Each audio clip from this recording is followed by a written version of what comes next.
Сайн байцгаана уу? Ардын элч Мэс клиникээс ярьж байна. Ингээд өнөөдрийн сэдвийн хүрээнд ирчүүд маань тулгардаг асуудал өвчтнийхээ асуумжтай асуултанд нь хариулах замаар өнөөдрийн нэвтрүүлгийг хийж явъя гэж хэлсэн юм аа. За минут асуулт асуугаарай. За би танаас нөгөө болцоотой явах гэхээр сэтгэл санаа маань юм тавгүй. Тэгээд юм айцтай байгаа болохоор асуух гэж ирсэн юм аа. За болцоондоо бол энэ сэтгэл зүйн үед ирчүүд маань бэлэн бос байх тохиолдлууд байдаг, айдаг, болцооноос санаа зовдөг юм aanууд байдаг. Тэгэхээр энийг бид нар бэрхшээлийг шийдэх энгийн зөвлөмжүүд би чамд энэ зөвлөгөөнүүд өгье. За нэгдүгээрт чи сандраад байгаа төлөвлөгөөгөө маш сайн гаргах хэрэгтэй. Хувийн бэлтгэлээ маш сайн хийх хэрэгтэй. Ингэх юм бол чиний сандрал чинь 50%-аар багасдаг. Чи хувийн бэлтгэлээ сайн хийчих юм бол. За дараагийн арга нь бол чи бүх бие сайхан суллаад болзоонд явахаас өмнө бүх булчингоо суллаад дотроо үүсэж байгаа тэр айдсын мэдрэмжээ сайхан мэдэрч ажиглах хэрэгтэй. Энэ мэдрэмж байна хаанаас үүсэж ийн ямар хөө мэдрэмж байна гэдгээ чи өөрөө таньж мэдэх юм бол давж авахд арай амархан байдаг. За дараагийн арга нь бол амьсгалаа чи ажиглаад үзээрэй. За яг болзоондоо ингээд очиод ямбат. Ийм богинохон түргэн болцсон байх тохиолдлууд их байдаг. Богиносоо түргэн амьсгалаад. Ийм байх юм бол чи амьсгалаа урт, гүнзгий, тайван урт амьсгалаа. Энэ нь болохоор сандралыг чинь бас 50%-аар бууруулдаг ийм арга байгаа шүү. За дараа нь өөрийгөө сайхан цэвэр хувцлаад, сайхан цэвэр үзмжтэй хувц өмсч очих хэрэгтэй болцоондоо. Хүн цэвэрхэн үзмжтэй сайхан хувцлах тусмаа өөртөө ихтгэлтэй байдал маа 50%-аар нэмэгдэж ирдэг.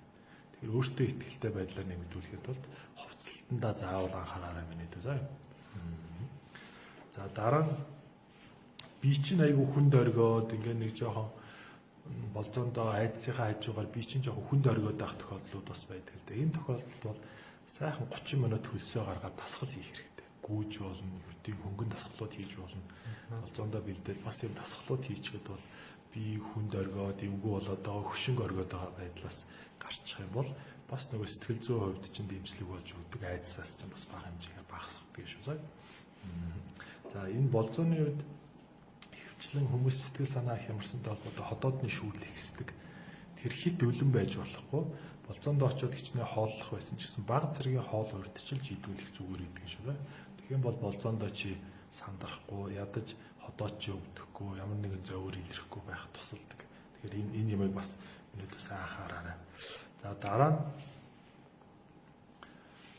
өөртөө одоо хэлэх үг байдаг, өөртөө хэлэх өгүүлбэр. За энэ юу гэхээр би хамгийн сайхан болзоот залуу гэдэг үгийг нүдэн анжгаад өөртөө 30 удаа хэлээд үз.